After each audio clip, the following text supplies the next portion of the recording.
Hey yo, welcome to Unstoppable with Tarot, where we use tarot to make better informed decisions and most importantly to exercise a healthy relationship with our intuition.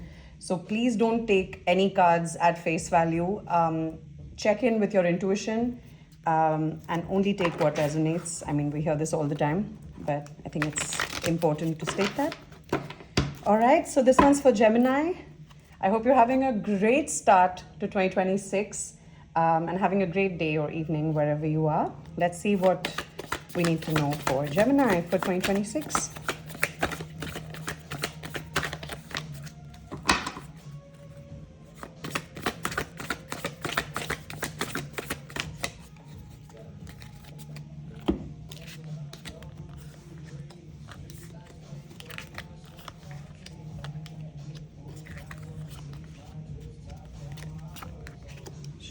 These a little bit closer. All right, want to do a couple more.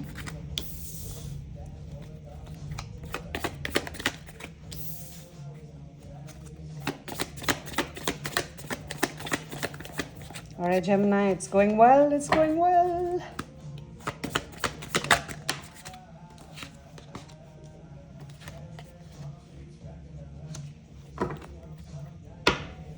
Oh, how perfect is that?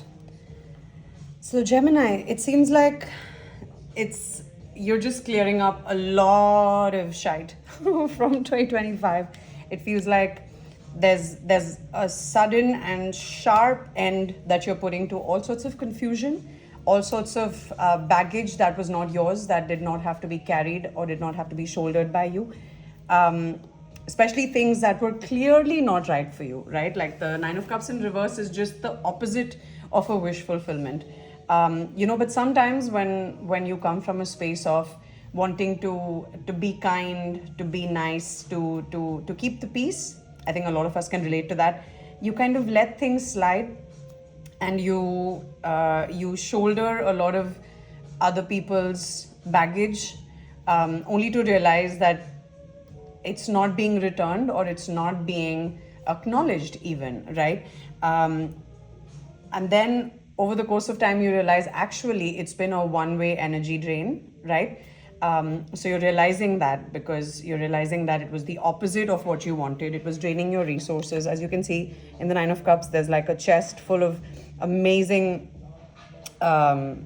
jewels and riches, right? So it's just coming into this feeling of, oh, I have everything I want, and it's the opposite of that. So basically there were people taking from you, people or situations, choices, jobs, whatever, take it as it resonates, but it was the opposite of what you wanted. Essentially it was just a one-way energy drain, and you've put a screeching halt to that, to all of that. So it could be pertaining to one situation, but it seems like it was multiple things, because you also have the Seven of Cups in reverse, and the Seven of Cups upright is just kind of going through so many different things. Like in this deck, it's not that the person is confused, it's just that there's so much to choose from, and some of them have snakes, right? So you also need to eliminate the bad options, because sometimes they're kind of hidden, right?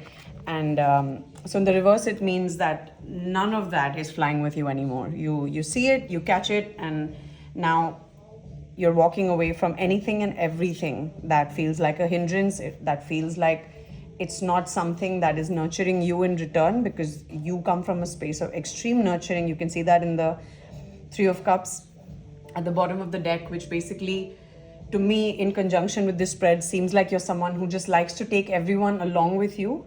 There's no I'm better than you, or you're better than me. You look at everyone as an equal, you treat everyone with a lot of respect and equality, and you take everyone forward. So your abundance is everyone's abundance in your life. And so that's why you're realizing your circle needs to be small. So you might also be cutting down friendships and limiting yourself to people that deserve to be taken along with you, because sometimes people will use you as a footstool, whereas you're trying to kind of build a table that everyone can sit on, right? You become the table, only to realize that people are showing up with nothing, right? So here you are, taking your whole damn table and finding your people, building a smaller circle but a very high impact partnership based circle, right? There might have been some love situation that was not coming through and you couldn't figure out why. So there was a little bit of disconnect in the love department from your intuition. And that's extremely fair. I think love, more than anything else, requires two people to work in tandem, two people to communicate, to create that vulnerability where the channels of telepathy, the channels of intuition kind of open up, right? But if you block the vulnerability, you block the love, or you start to kind of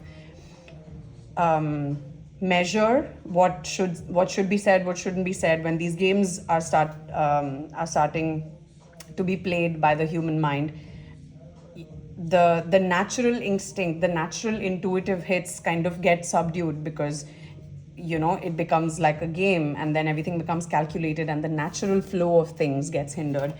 So that might have happened, maybe because of you, maybe because of the other person. I mean, we all do this, right? Like, we've all been through experiences that require our hearts to be guarded from certain people, as you can see in the beginning of the spread anyway. But it seems like all of the experiences you had in friendships, in love, in whatever, in the past, kind of blocked your intuition specifically to love. And that's extremely fair. I relate to that 1000%. But what we see going into this is that you're now manifesting whatever you want. You can do it, and there's no resistance to it. There's no more fighting, because you've removed all the energies from your life that were working against you. Sometimes we don't see it, and it's always the inner circle. It's super sad, but it's true. But not for long, once you see it, then you can't unsee it. And so now you're making the right decisions to rebuild your entire life, to rebuild your circle, to rebuild your group, to rebuild your energy, even pouring into yourself. You're manifesting things that allow you to take everyone forward with you. So someone like that, you think the universe is going to miss that? The universe is watching, like the higher power, the source, whatever you want to call it. Energy is always being watched, because energy always is flowing. So if you're putting out good into the universe and it's not coming back to you from the place you've put it in, don't worry no more, because I personally have witnessed good energy return to me from different sources. And it's heartbreaking when the energy that you want to be reciprocated does not happen. But, at the end of the day, it's about just making sure that energy circulates. So just do your bit. Don't do it at the cost of harming your own energetic signature. But just be respectful but honest, and do your part. And you clearly want to do for people around you. So there's going to be no more resistance, no more fighting, no more competition. You can create from your hermit mode. It seems like you've gone into hermit mode to create whatever you're looking to create, to heal, and to start small. So you're starting from a page of pentacles now. You're starting something new after clearing all this out and going into full-blown magician energy. That's going to now start from the page into the full journey, right up to the magician, right? So yeah, you've got what it takes, and I can see how you want to bring people along on this journey with you. So nothing can stop you. Just use your discernment, find the right people to partner up with. Trust your intuition. When you feel an energetic shift in your body when you're around someone, or you feel like you have to say things a certain way, whenever you feel like your energy is being molded and you're not able to free flow, that's your sign that you need to limit the interaction to a place where that person can match you energetically. Because if your energy is not being matched, if you go in with full-blown positive energy, or like hope and faith and goals, and then the other person, so basically like abundance mindset, and you are spending all your time with somebody who just wants to look at, oh, this sucks, that sucks, this went wrong, that went wrong, that's a lack mindset. So that is the clash of the titans, right? So now in this scenario, either this person will lower your vibration, or you will manage to increase their vibration. But the only way either of those things can happen is if one person is susceptible, right? So you have to get so grounded in your positive energy that no negative energy will ever make you susceptible again to lower your vibration.